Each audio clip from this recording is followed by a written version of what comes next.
Hello, Phil here from Wings of Pegasus, and welcome to another analysis video. On the agenda tonight, we have another legend. It's Wanda Jackson, the Queen of Rockabilly, and this is going to be coming from 1958, and it's going to be her performance of Hard-Headed Woman. Now, I'm going to leave in the intro that she gives to the track because she sets the scene so well for the song they're about to play. So let's get Wanda up on screen and see how she gets on. And if you like love songs, well, we think this is one of the most beautiful love songs that's ever been written, and we'd like to do it especially for all of y'all. It goes like this. Do that again, that's pretty. Well, a hard-headed woman, a soft-hearted man, been a causing trouble ever since the world began, but don't you? Oh, yeah, ever since the world began.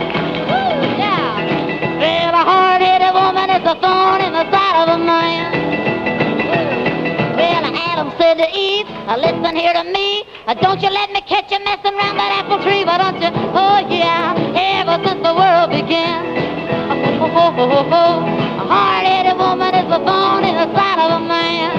You betcha, yeah.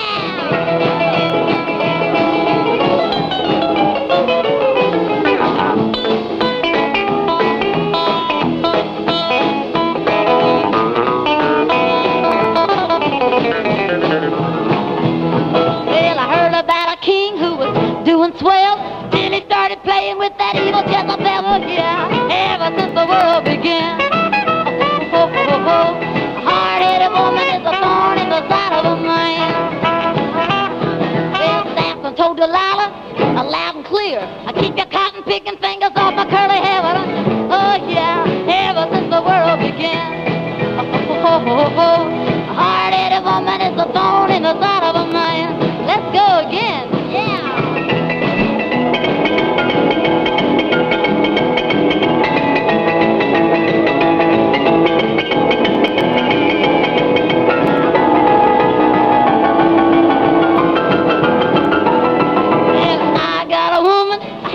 A rock.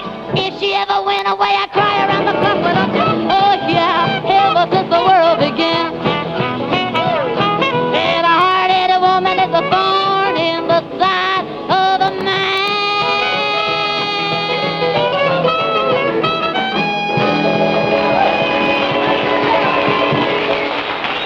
And there we go. The first thing to say about this, that it's 1958, the recording of this actual performance.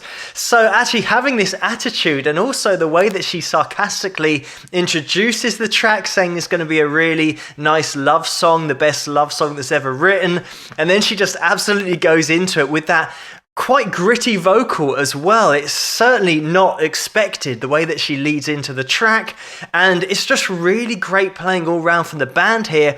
I know that I analyse the guitar playing a lot on this channel, and Wanda's just one of those players that's going to just be playing the chords here, but still playing and singing. You know, don't write her off because at least she's playing the instrument. By the way, Joe Mathis came in here to play the solo, also playing rhythm guitar. Check out my video on Joe if you haven't seen it. He has his Mose Right double neck guitar, and what a player he is, by the way. But I love it when videos overlap and you actually get to see players that I've featured in other videos that come in and actually play with other artists. And there's a massive artist that played with Wanda, which I'll be getting into later, but there's so many cool connections to Wanda Jackson, as we're going to look at in a second. Just going back to the time that this video is from, very much women were in the background, and her shaking her hips and being dressed the way that she was. I know that she said that she brought glamour to country music and rockabilly music, and it really was that. I think her mum actually made her outfits, but I'm not saying that as an insult. It's actually true that her mum made the outfits for her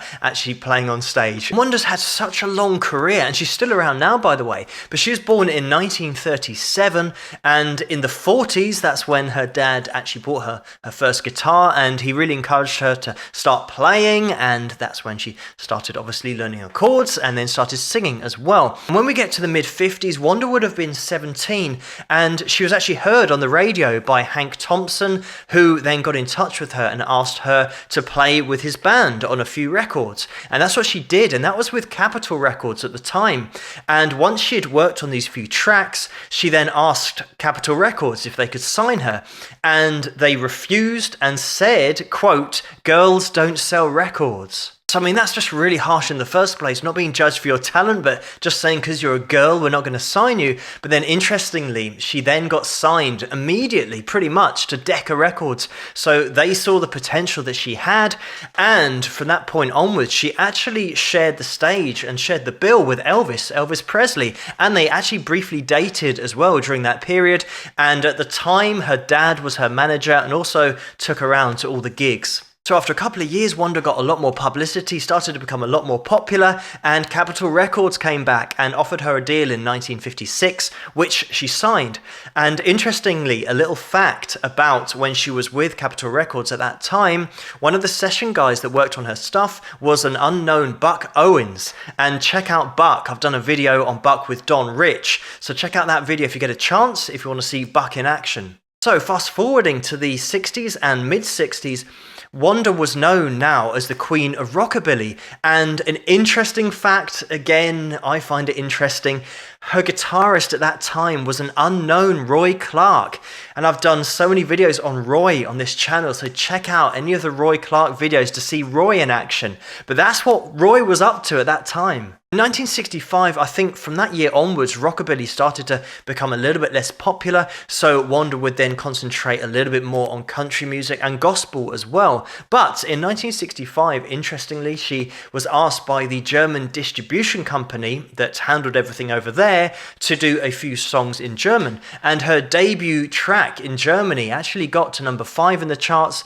but also got to number 1 in the charts of the most popular teen magazine at the time. So she really went down well in Germany. Fast forwarding to 1980, for the next 19 years, Wanda would then get back to playing rockabilly, and she toured in Scandinavia and England and Germany, and just to put things in perspective, she would have been in her 60s at the end of that period in 1999, in the year 2000, so she's still getting out there and doing it. She worked with Jack White in 2009 on The Party Ain't Over, and that actually charted at number 58, which meant that Wanda was now the oldest female vocalist to ever chart, and she took that record from Mae West, who was 72 years of age, and Wanda was 73.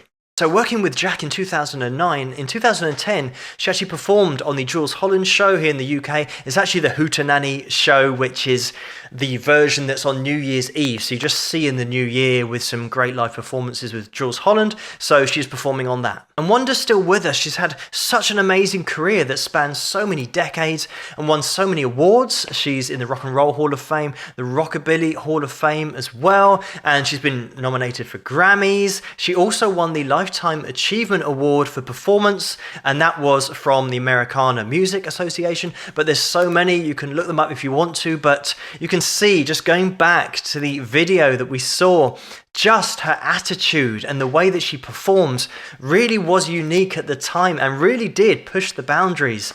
So it's great to see a video like this and also to just touch on those elements that overlap with other performers at the time, like Roy Clark and Joe Maphis as well. But thank you so much for suggesting this video for me to take a look at, and keep those suggestions coming in the comments below. Let me know what you guys think, and if you like this video, please give it a thumbs up and subscribe, and I'll see you guys at the next one. Rock!